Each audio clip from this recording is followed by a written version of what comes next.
Hey, welcome everybody. This is Justin Lethby, the E-Professor, and this is the Realtor Tech Coach live sessions. We are here talking to you once a week, trying to get you more productive, one tech at a time. Next to me is Jason Bates. Hello, everyone. Thanks for joining us today. I'm Jason Bates, the host of a podcast right here in Phoenix, Arizona called Valley of the Sun Real Estate Show. You can check that out by going to that website, valleyofthesunrealestateshow.com. Awesome. Yeah, and you can reach me at eprofessorofrealestate.com. I should get better at saying that stuff. I just don't. So it's been, again, right now it's going to be kind of slow topic, so we'll probably rant and rave on various things that we just are more passionate about and things like that. But a couple things that came across me I thought was very interesting. One I tweeted you about, Jason, was the Snapchat buying Verb. Yeah, I'm not so familiar with Verb, but from what the article I read there, it sounds like kind of a personal assistant kind of setup deal. Similar to it'd be similar to what Facebook and Google are trying to do. I mean, Google, I don't know, did you get that? Did you get it this week? Duo came out for Google. So Google, download it. It's a video chat session. It's very nice. So it's like FaceTime, right? Because I saw that on the Google. Didn't they have what was that, 2 months ago, where they had that big convention? Conference. Yeah. So that is exactly what this is, right? That is, so real quick, Duo is a fast. They always want to do it as a FaceTime competitor. I think they're trying to do something a little bit different with it, but yes, essentially that's what it is. But what's coming out is Google has done Duo, which is video, and they also have Allo, which is going to be a new messenger, a new text messaging solution. But it's going to have virtual assistant with it, kind of like Facebook has its virtual assistants inside of its messenger tool. Yeah. Snapchat's going to do the same thing. I think that's what you're going to see the play be for a while now. You're going to see everybody trying to get into that arena where they're going to try to help make life a little bit easier for everybody with better solutions and better things in play. Yeah, and fun too, because I saw this week, I think it was this week, Monday or Tuesday. I didn't know this. I think it's probably been released for a little while, but Twitter now allows you to do emojis and things like that to your pictures. Right. Yeah. Didn't that release this week or whatever? So they're kind of following like the Snapchat kind of thing, right? Where I don't know. Maybe I'm just more sensitive to it now, but I'm seeing like every girl with a halo of flowers now. Halo of flowers. I guess it could be worse, but yeah. So Twitter now is allowing you to do those sort of overlays to your pictures to make them a little more fun. Yeah, I think there's going to be some fun plays with that. I do think what you're trying to do is get people that understand that video, as we have said for a very long time, has a major play in the industry right now. And I don't mean industry as real estate, just industry in general. Yeah. And so they're trying to find ways to get in there. Snapchat, you think about it, Snapchat first started off as basically a simple text messaging that burnt, right? It just went goodbye. You said it for 10 seconds, it would be gone afterward. Right. It grew to having some pictures you could take, which is where the sexting propaganda popped up. And I'm sure there was plenty of that happened in that arena. Still, yes, I am sure. The other thing, then it grew to being videos, where you could take short second videos that came out there. And then the next thing it's doing now is what you were talking about, is all these filters you can add. Like you can add a location filter on the bottom, or you can now do these halos, or now these faces put all over. And it's actually kind of fun. We'll see how well it goes, and where other people go from it. Yeah, it'll be interesting. It's almost kind of like they're all kind of morphing into the same deal, right? I mean, if Twitter has all the halos and everything that Snapchat does, then what's the uniqueness about Snapchat other than it only lasts for the one time that you see it, or 24 hours or whatever it is? So I don't know. We'll see. Maybe I don't know. It seems like they're all taking each other's ideas. There's nothing kind of unique yet that's separating them. Although, with video and stuff like that, but what's Snapchat's video now? 60 seconds? And then Instagram, too, is now 60 seconds on video, I think it is. Yep. So I've actually seen some agents utilizing Instagram and video. and they claim they're having pretty good success with it. Again, I think it's when I look at those sort of things, I think they're commercials. It might be a little commercial type deal. There might be some good penetration or effectiveness with that, using that strategy.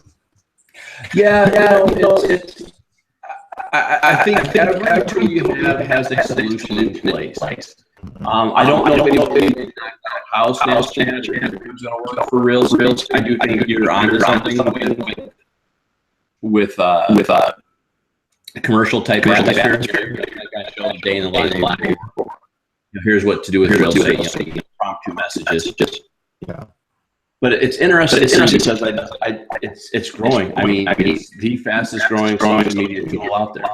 Yeah, crazy fast growing, right? I mean, just ridiculously fast. I mean, we look at Facebook; it was only launched a few months ago, and look where it's come now. I mean, now you go to Facebook Play. I think it's the play button, at least on my phone, it is now. And now it starts to list all the ones that are live or all the ones that they think that I might be interested in. So they've categorized video completely separate even from a newsfeed. It has its own newsfeed, if you will. At least on my phone. I don't know if you've seen that. Yeah, I think I guess I haven't paid that much attention to it. Yes, I think you're right. Yeah, you can go right to there's just a little play button right in the center of your I'm pulling up here on my phone, so don't speak badly about it, whatever. But right next to where you add, friends or whatever. And then right next to that is a play. There's a little play button. You hit that play, and then all the videos. I'll show you here. I don't know if you can see it, but they all just kind of show up. Yeah, so, I got to research that a little better. So now it's becoming its own little news feed, and you can actually see like replays. You can see the actual live ones that are actually live because it says live on there, and I thought it was pretty cool. No, that is nice. No, that is nice. Super nice. Yeah. So I tell you what world. Someone's going to buy live world. Yeah, like Grant Cardone is live right now.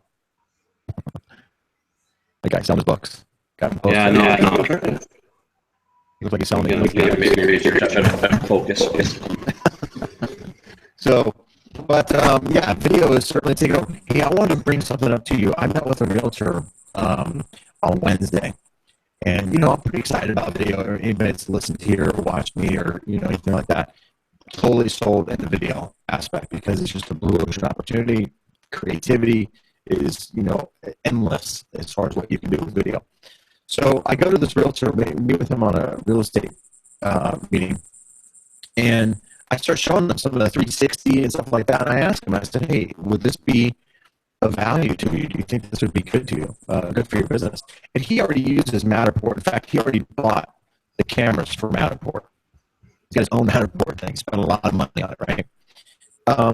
And he has his assistant go out to his listings. And this gentleman does multi-million-dollar properties. So, I think his cheapest price home is like $650 or something. So he deals in that higher end market. But he said, he's like, "Jason, so with that being said, with 360, what's different between that and Matterport? Can I go to that part of the room like I can in Matterport?" And I stumbled, man. I gotta be honest with you. I was like, well, yeah, Matterport is that, but it's not really branding you. It's taking you to the Matterport stuff, and Matterport's cool, and I like it. But there's other ways to be creative with this. Matterport's kind of one-dimensional as far as creativity. So I don't know. What are your thoughts on this? Like, he's so sold on Matterport. Maybe it's because he bought the equipment and he's fully vested into it.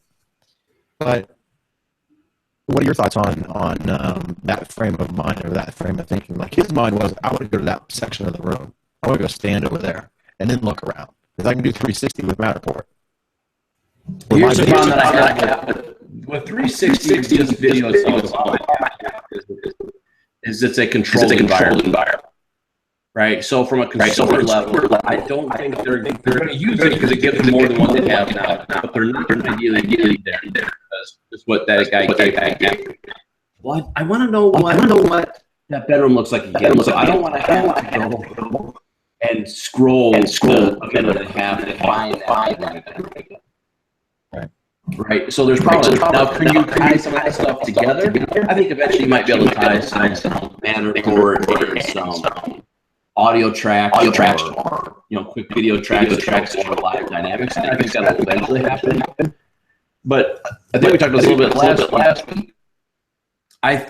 People keep saying 360 is bad, and I do agree with them. I don't think it's a 6 months bad. I think it's 3 to 4 years bad. We'll improve. We're bad. We'll go.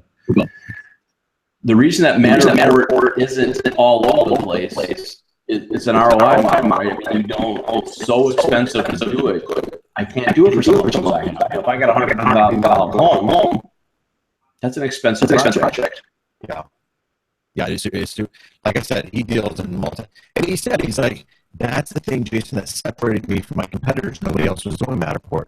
So I did it. And I said, well, that's the same thing with 360-degree video. And you don't have to do 360 necessarily. You can do just, two-dimensional video, but do video.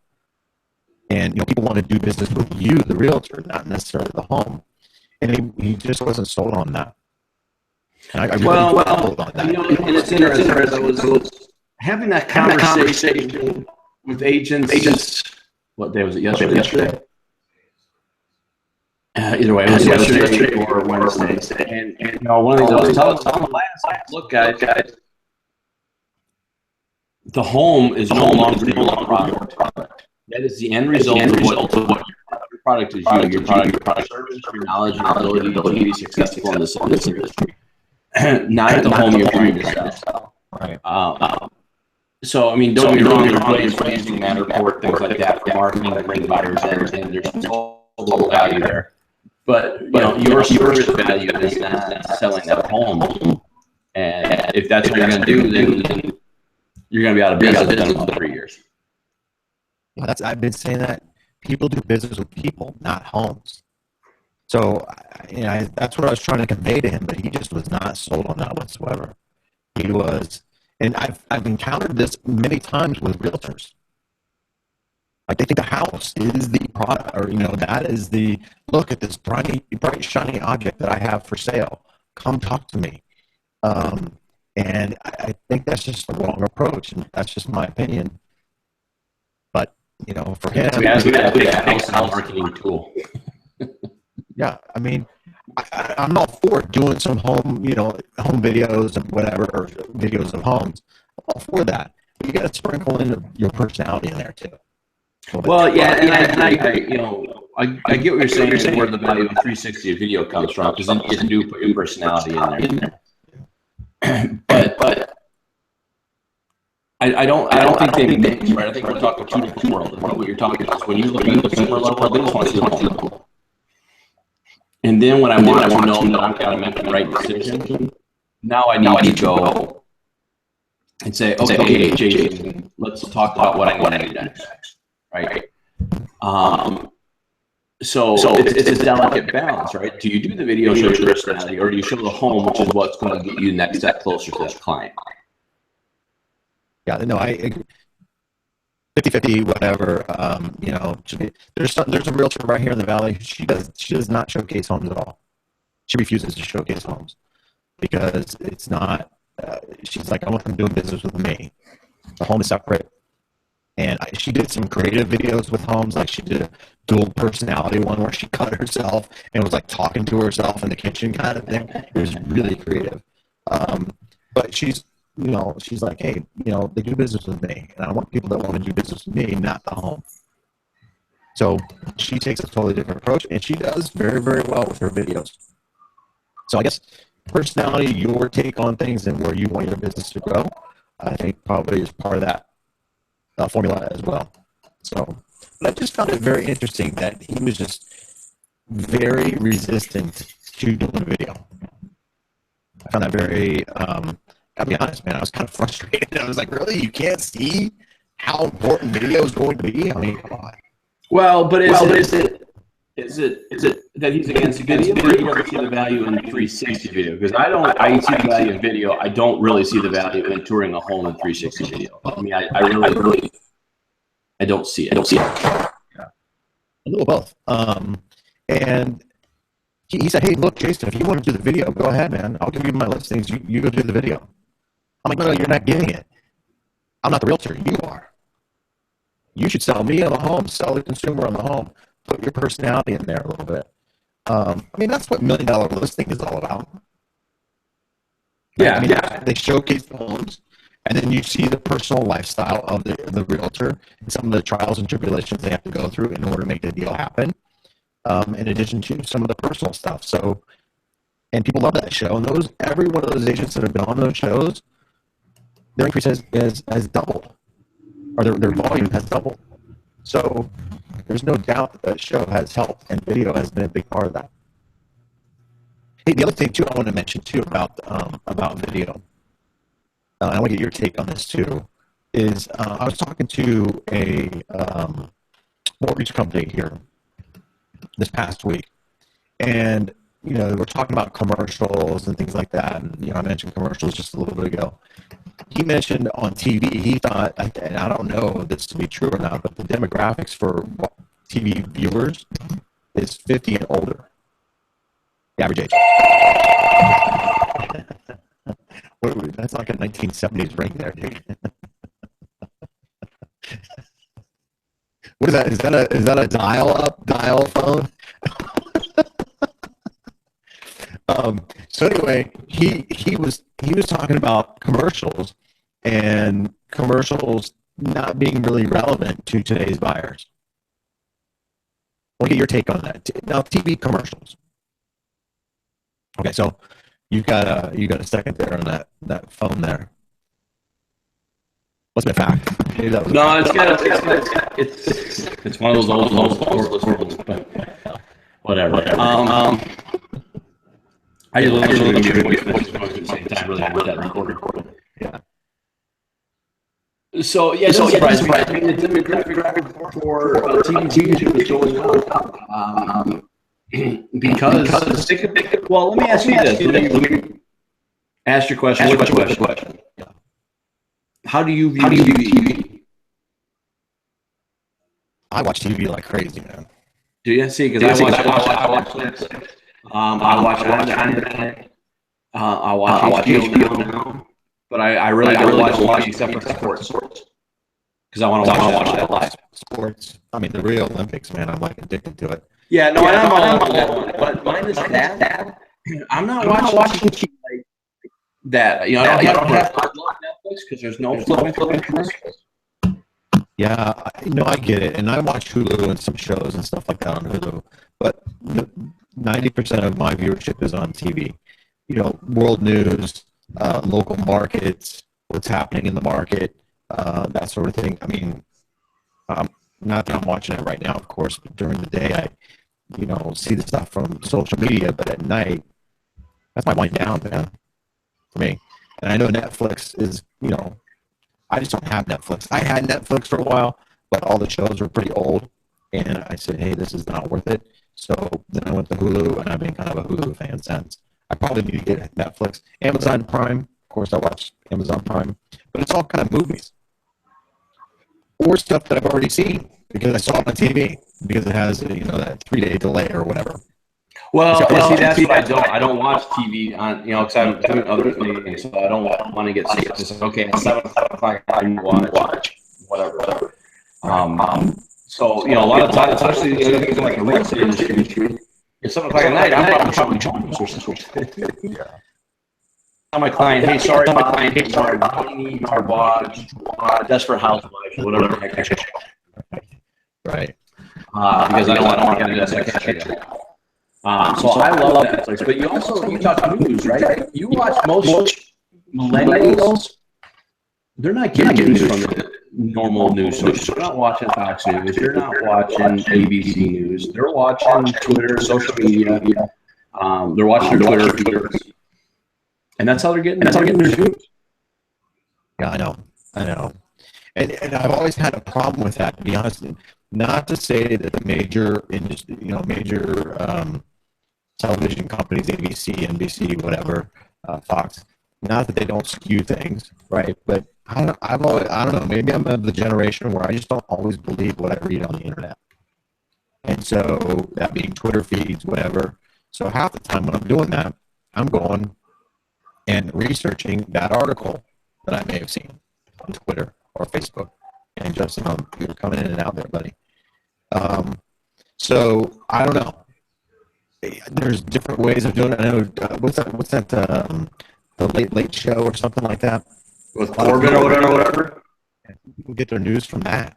Like, yeah, really? yeah. That's a comedy show, man. That's news to you. I tell you what. What's his name? I can't think of the original did that show. Comedy Channel. It wasn't. There is no such as journalism anymore. It's editorials, right? Everyone's going to put news with their opinion on that side. So with Jon Stewart, what I was thinking of, that's what he did. He just made a comedy out of it. He goes, look, I'm going to tell you the news, but I'm going to put my spin on it, put my humor to it, and people flock to it. I couldn't handle it. One, there's a couple of reasons. One, way too much on the opposite side of the pole that I'm. But two. I just want to. That's why I love Twitter. That's why I love just going to the website. Read the news. I'm not going to read editorial about this opinion. I get to read the facts. Be timely about it. The Lockheed incident. I knew that he was more than guilty almost after day one because reading outlines in the scripts, nothing matched. But that's not the news. News portrayed Olympic Committee was wrong. Thing. Okay, well, guys, something come true very seriously. Yeah, and isn't it funny that when these sort of stories break, it's like a whole week worth of news. Right? I mean, it's like one thing, dude, you lied. I mean, fact checkers, whatever, but the news rushes to push this out so quickly that they don't always get the facts correct before they put it out. So then they're rolling out these updates to that original news story. It's kind of crazy. That is part of the problem. Right? CNN, Fox News, they create this problem. They create their own enemy, right? These 24-hour news cycles, they really don't exist. So to do this, you have to be on top of it, reporting whatever, and the facts slip through the cracks. Yeah. So with that being said, I mean, that's why a lot of people are on there, and hence that's why he said, look, commercials just aren't worth the cost to put them on the air. Mm-hmm. And so, he does have a point, although it is a very effective tool to get the message out there very, very quickly. Yeah, I don't disagree with that. I just wonder what it will look like in 5 to 10 years with millennials who are going to refuse to accept that.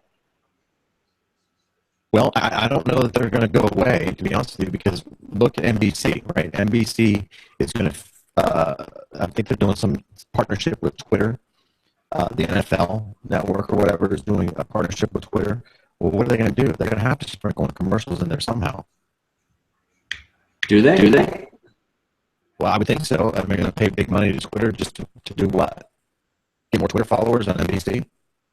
I mean, the sponsors aren't going to put up with that for very long. They can do that as an investment initially, but I don't know. I don't think you're going to watch. What are you going to do? Watch the whole football game just from Twitter? I'm going to be interested to see how this is going to play out. I watch both Democratic and Republican conventions from Twitter. What did you just have? Dead airspace?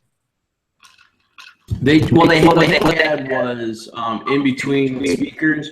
They had pundit speaking. So what do you have? Just do they focus in on anything, or is it just like a broad shot of the whole convention? No, it was actually like Republican was killed by NBC, the Democratic one was rated by CBS. Yeah. So you had on there, and you also had their. So there was nice tight there was out there. I actually was very good, but what I thought was fun was like what I have now is like yours. I have the big screen here, and then I have the pictures of both of us on the bottom, right? So instead of having the pictures on the bottom, it was just a feed of Twitter comments coming through, so I could read what was going on in there. So what I think will happen is you might see like Justin left Professor and put your Jason one up today. I think you might see a small advertisement there, which is fine. I don't mind having small things there out of the road. That's fine. Do what you want to do. And then I think what you'll see is sponsored feeds, right? You'll see things like, okay, this feed is sponsored by Coke. This one's sponsored by blah, blah, blah. And they'll pay big money for it because you're going to have more traffic there than it is. Yeah. Yeah, it'll be interesting to see. I'm kind of interested to see how that transpires. But the old marketing and commercial model just doesn't work. What about do you ever think there'll be YouTube's kind of absorbing itself with the Google Hangouts, YouTube Live, which I'm going to be interested to see on this YouTube Live thing, if they're going to allow for lower thirds and things like that. Are all the functionalities of Hangouts going to be in YouTube Live? Yeah, I'm waiting to see that too. Because it's what, September 21st or something like that, or it's like coming up pretty quickly. September 12th. Well, so basically a month away, less than a month away.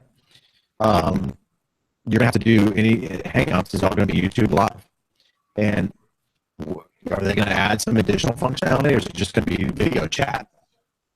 Is that what YouTube Live is gonna be? And how's that gonna compete with Duo and all that? Well, what they're saying is a little with the changes. Duo, Allo, and Hangouts all got their separate items. Because the one thing that's neat about Hangouts, and I think Hangouts is going to go straight into live video. I think it's going to morph into that. Because one thing you can't do with Duo or Allo, I can't talk to you from my desktop. It has to only be inside here. So phone-based only. Right. So it's mobile-based solution only. Yeah. So I'll be curious to see how that works out and how that plays. I'll have to download it and check it out today. Mess around with it and see what. But if it's just like FaceTime, it's like, oh man, really, what is the point? Because I think everything's going video. Yeah, no, I get that, but I can do a Hangout FaceTime. Yeah, but Google Hangouts has never really taken on. To Google Hangouts, for the most part, is Google only, right? You can download Hangouts, but it doesn't work well on the iPhone. This is supposed to be platform independent, and you can do it anyway. So if you had an iPhone, Fred, you can download Google as well. Because there's new, without getting totally turned about this, I don't understand it. There is new algorithms that have these conversations, right? And they're using that to push that along. So across this platform is a lot easier. Right. Now, speaking of which, Apple, I heard Apple sales are down big time. Not just a little, but big time. And the iPhone, I think 7, is it? iPhone 7? Supposed to be due to be released. I think they may. I've heard that they may push that up to release it sooner to help bolster sales. What have you heard about Apple? Apple seems to be running out of ideas here a little bit. No, they're not. They're going to jack. Wireless. Wireless charging? No, they've got to remove phone jack. To do what? So your headphones will no longer have a place to plug into. So you gotta get wireless headphones in order to listen to music. Yeah, so you're either going to Bluetooth or you're going to have to buy their connector headsets. Oh yeah, I saw Samsung too. I think they went to some similar kind of lightning connector. I gotta look to see what 7 has. I haven't seen it. The rumor is the reason why iPhone's doing this, and I like this thought, is they're trying to close up all the quality essentially. So what they're trying to do is remove that plug so they can make their phone water resistant. Which Samsung already is. Samsung's already is with the phone plug. So I'm curious what they're doing. I think they're just trying to make it look slicker and sexier kind of thing. Well, it's supposed to be thinner. Yeah. We're going to have a reduction. There's just no way around. It's going to crack in your pocket when you put it in your back pocket and you sit down. Already had that problem. I said I never put my phone in my back pocket. I don't understand how that works. I don't either. I always put it in my front pocket. I'm afraid it's going to get stolen. As a kid, I used to wear my wallet in my back pocket, right? And then, people would pickpocket you, so I'd always put it in my front pocket. I stopped wearing my wallet in my back pocket when I started doing long road trips, and you felt like you were always tilted. Yeah, right. So that was the thing back in the day. Yeah, I haven't done that forever. Yeah, so I'm curious how Owl's supposed to do. I'm very interested in Owl product because I think Owl will look at a virtual assistant solution that actually could make real estate. Yeah, I'll definitely. I saw those releases, but I haven't been checking up on them to see whether or not they're in the Google Play Store then. Yeah, so what I would do if you haven't done already is go to Dual, you can download it. But find Allo and just register because then it will give you the notifications out. It should be out next week. And Allo, how do you spell Allo? ALLO. Okay. So it should be really solid. I really like that one. I think it should be interesting. It's going to be CC to begin with. But I think it's going to be a lot of fun. It should be a great tool. Because Messenger, right? Facebook Messenger, they create the virtual assistant bots. And it just didn't go well. Right. But what Google's going to do is going to have privacy nuts going crazy. Is they're just going to read messages when there's things that pop up that they can help answer. They're going to give you suggestions. They're going to do things like saying what restaurants you want us. They'll probably pop up and give you suggestions in your area. Doesn't Google Maps already kind of do that? Yep, and I think that's how it's Yeah. Like I do the Google voice thing or whatever, which that voice recognition technology has come a long way, man. And the voice recognition is like really, really good. I search for things in my area as long as I got the location on my phone, search for whatever, and it's there. Yeah, no, I love that all the time. I can do that when I'm on the road and say, okay, Google, find me this company along my route. It'll me in the direction.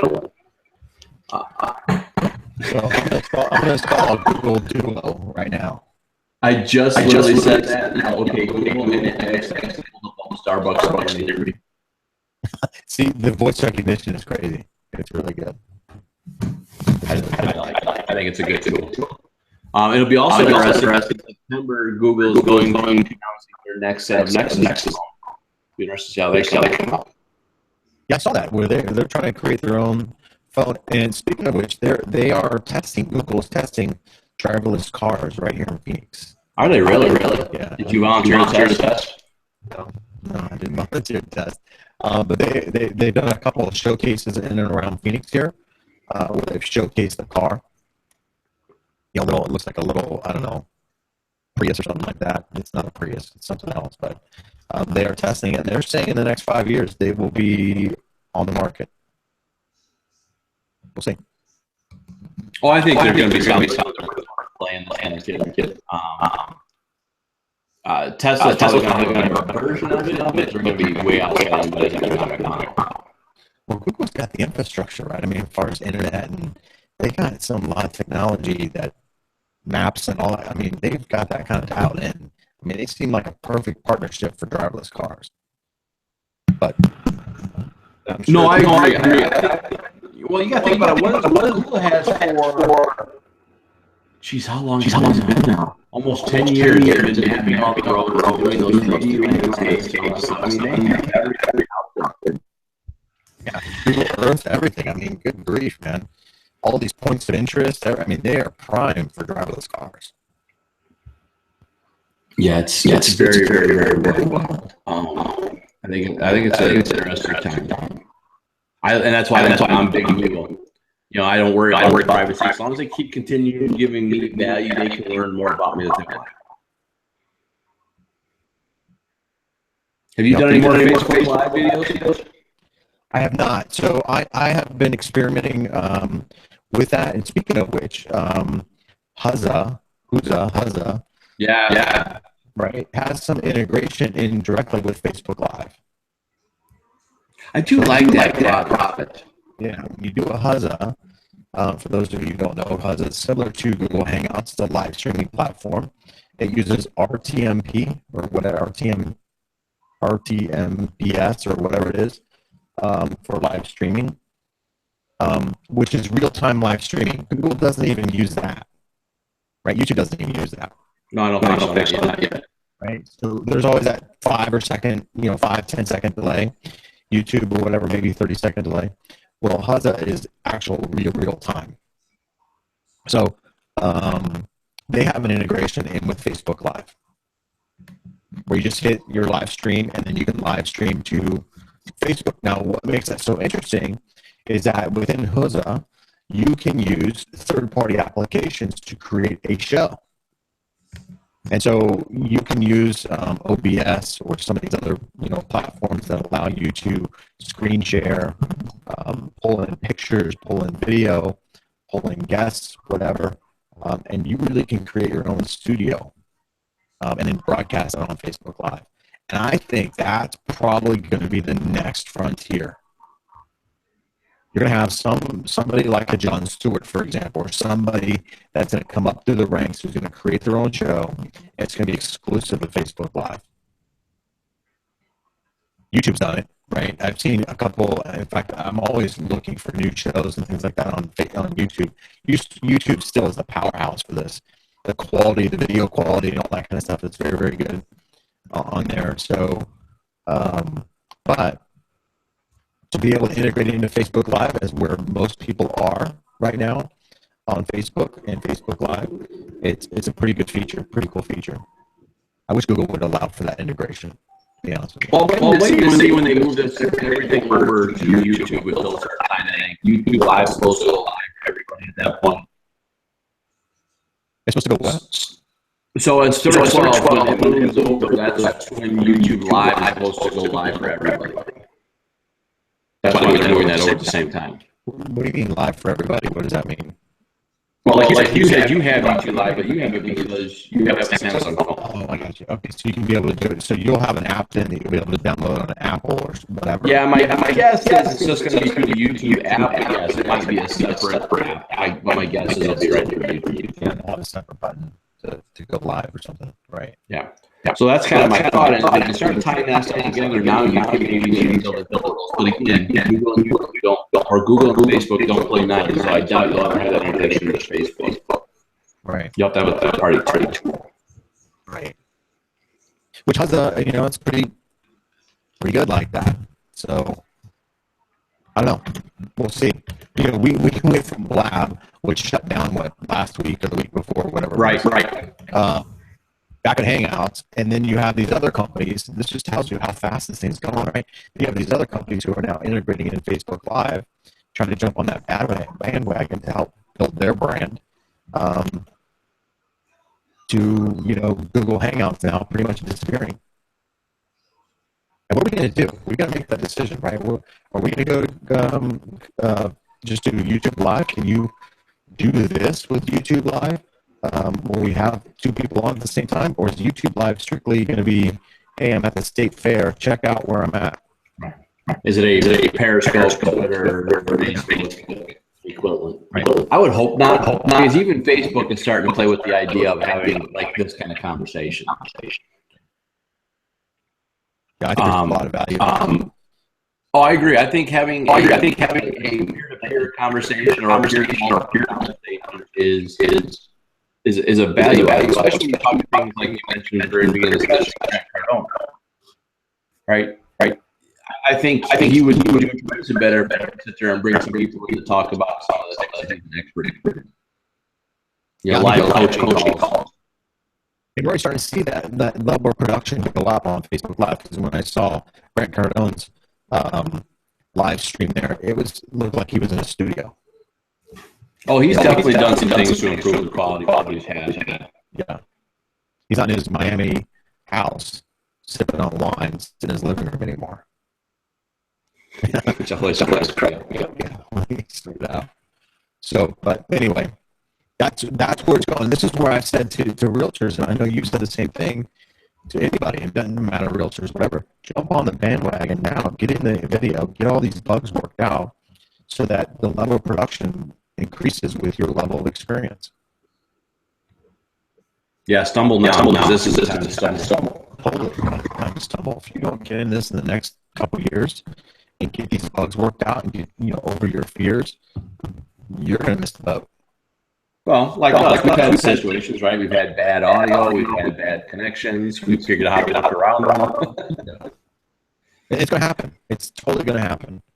When I first started, like I've always said, I had sweaty armpits and I was nervous, and now I really just don't even care. It's kind of second nature almost now. Well, and that's my thing. Part of the getting over it, right? That's probably the biggest one. Because we're the ones that get too over. How do we look? How do we sound? Is anybody going to like what we have to say? Yeah, my wife did that, right? So, we did this zip line thing, right? We went on vacation, did a zip line thing in Montana. And if anybody's out there want to go on vacation and wants to get away, go to Montana, do some fly fishing. It's fantastic. Anyway, we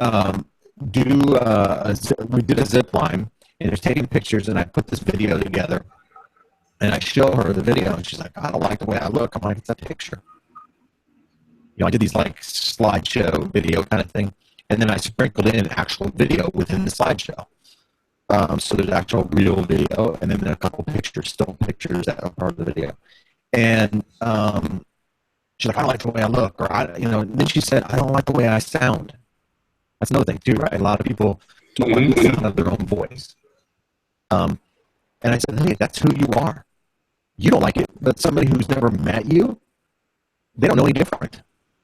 So don't be so judgmental upon yourself about what other people are going to think about you.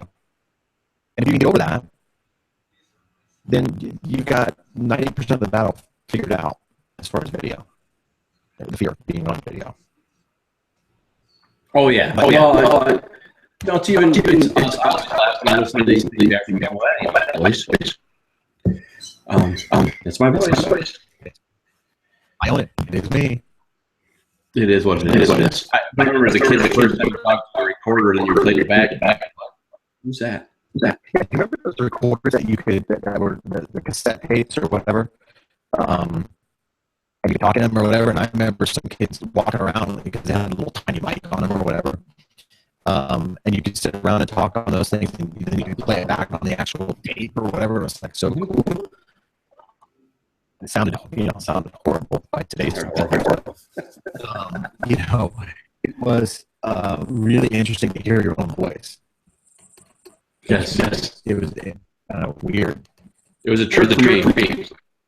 That's not me. When I record, remember answering machines? You record your voice or whatever, and you play it back. Like, man, I sound like shit. Excuse my French. I sound terrible. But now I'm like, it is what it is. I sound how I sound. Maybe that's with age. Part of it's age. I think part of it, but I think some of it's just the opposite right now, right? You have so many of these, which I think is going to be interesting. You have so many of these millennials that have grown around this technology where their life has literally been recorded from the that they know what they sound like from day one, and they don't care. Right? We're the one. Our generation is like, okay, well, every step hasn't been recorded. We're the ones getting used to this adaptation. Right. I mean, I look at some of these kids I used to coach basketball, and watching them create YouTube videos. I'm going, clowns. I thought it was funny. I'm going, their age, when I was I would never have the backlash from my peers would have been outrageous. But that's why I keep pushing this point. I know you keep pushing. We, the X generation, got to get past this. The group is already past it. Yeah.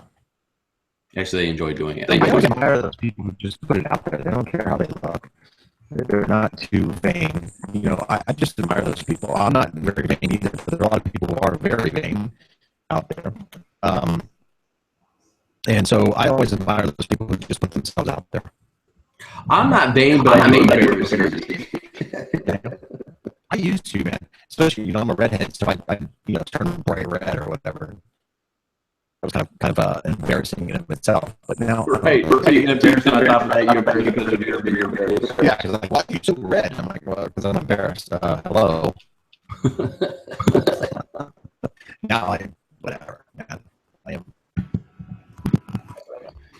Well, man, we don't have to keep beating this bush today. I know you got to be out early, and I should get some stuff done anyways. You got anything last to talk about, or should we just end this bad boy? Yeah, no, I think I don't really have anything else to add to it. Sorry, that was just one thing in my opinion. Gotta meet that other time there. Yeah, I don't have really anything else to add. I mean, I think we've covered a lot. The whole thing about the video, the very entry to the realtor, that was very interesting for me this week. It's an interesting discovery. Like I said, if you're guy, I'm very interested to really break it down and watch this. Just a 360 or just a video alone. The video alone is going to have power. Yep. So I'm hoping it's not that for him. If that's the case, then there's a coaching opportunity there. Totally. But here's the thing too that I thought was very interesting, and why he thought the way he thought, which was, hey, look, I'm pretty successful the way I am right now. It's not broke, don't fix it, right? Why do I need video? How is that going to improve my situation to a degree that I'm not, if somebody's starting out and trying to start in the business, they're probably a little more open to what they're, to video and that video marketing aspect of things. But you got to believe it, right? But somebody who's already kind of gone through the trenches and done their thing, and is getting leads from it, has a business already established, they're not so willing to entertain video. I think I read that the average age of a realtor right now is like 56 or something like that. Last I knew, it could have gone to last thing I knew was 54, but I haven't checked this last year's stats. So there aren't many, newcomers coming in who are pushing video as much. If we had a bunch of 20-year-olds in real estate, the world would be, a totally different place. But we are seeing some of the younger generation trying to create some of these additional apps that kind of take a market share, if you will, of real estate or realtors business, open the world, that sort of thing. By the way, speaking of which, Cosmomatic announced this week, because I got an email, I signed up for them, and I think we've talked about them in the past. They announced that they are just going to be doing business with partners, not just to the open market. Really? So you've got to be a partner, a real estate partner in there. And so what they're trying to do is, I think, get more exclusive to realtors in that app. So I got an email. I like that. Yeah. So I emailed them and I said, hey, I'd love for you to be a part of my podcast. And he's very interested in it. And hopefully I'll get an interview with the guy about it. But, Cosmomatic being the match.com of, consumer versus home, matching the person with the home. So that was something that maybe we'll see kind of trending here a little bit. Maybe Open Door will kind of do the same. Open Door is a little bit different concept. But we're going to see these younger generations reinventing real estate. Oh, I've said this for a while. Real estate's changing very quickly right now, and if we're not adapting to understanding the technologies influencing the business, we're going to have a lot of hard times here. And really, what I'm worried about is not from what I'm not worried about is not from us doing that we make the clients, the consumers, find other solutions to make this business easy. Yeah. We put so many hurdles, and again, we got liabilities, we got risk better than anybody else out there. But if we keep putting hurdles in the history has shown us, they will find a way around it. I don't want to be a hurdle. I don't want to be working with solutions. Isn't it kind of interesting though that instead of people coming into real estate, younger generation coming into real estate and becoming realtors, I'm seeing the same thing on my side of the fence, right? In the mortgage side, we're not having a lot of young whippersnappers, so to speak, jumping in to become, mortgage guys. They don't aspire to be that when they're in college or in high school. But what we are seeing is, how can I reinvent what is already there? How can I make it easier for the consumer in real estate or mortgages or other aspects of real estate? How can I differentiate the realtor? Matterport kind of concepts, whatever. So we're not seeing them come into real estate, but we're seeing them kind of on the fringes trying to take a piece of it. You know what I mean? So it's kind of interesting. I think we're going through a different life cycle in real estate right now. Yeah, no, I agree. Yeah, no, I agree. To me, it's fascinating to watch, and it's a very dangerous time as realtors and organizations that make decisions for realtors who don't pay attention. Yeah, I mean, I'm talking to the MLS, Armless, Arizona MLS, and when I was talking to them, I'm like, man, what are you guys providing? What are you guys actually doing? Right. I'm beginning to lose faith, to be honest with you, in the MLS. I know they do some things, they provide some websites, whatever, whatever. A place to park the listings or whatever, but somebody's going to figure out where to park those listings outside of the MLS, and MLS is going to be done. Yeah, there's a risk to that. There's definitely a risk to that. Right now, it's chicken or the egg scenario, but if you get a lot of organizations out there, you can do it. There's a lot of organizations that are publishing their own data. It's just as easy. Yeah. And that's actually a financial because organizations pay for that data. Yeah, it'll be interesting, man. We're going through a big metamorphosis right now. It's a fun ride, I think, personally. It's a fun ride, I think, personally. It is, man. I think, for those, out there who may be listening, whatever, watching the replay or whatever, again, man, you can jump on it, don't ignore the changes around and what's happening in real estate. I'm not trying to preach or anything like that, but maybe I am. But get on it. Do something about it. I agree completely. Right? You got to do something. You got to be aggressive. Even if you're failing right now, you're failing, right? Yeah. And that's to me more important. Absolutely. All right, man. Well, I'm going to play around with the Duo, the Allo. Duo right now. Allo's not out. Next week, maybe about the next time we speak or whatever. Yeah, but next week, I would go them search for both and register. Then your player will give you a heads up and stuff. On Allo, can you register in Google Play? Yeah, you can register in Google Play. That's how I did it. Okay. All right. And then, so do that. We'll have fun next week, the 26th, same time. We'll have more topics. And actually, in September should be a lot more exciting because we're going to start seeing iPhones and Nexus's phones. We're going to start seeing the holiday season. Absolutely. Awesome. All right. Anything you want to say goodbye? Yeah, so, for all of you who have listened, replay it, whatever, if you want to check out my podcast, you can do so by visiting my website, valleyofthesunrealestateshow.com. Check out the iTunes, Google Play Music, on iHeartRadio, TuneIn Radio, anywhere you can find a podcast. Please check it out. I appreciate it, and write a review for me, too. It's one of the ways I have to help improve the show, so I appreciate you doing that for me. Awesome. Okay, my name is Justin. I am the professor of real estate. That's my website. I do a lot of training areas. I'm also a CE instructor. So if you guys ever have any training, coaching, consulting needs, give me a holler some point in time. Reach out to me, and happy to help.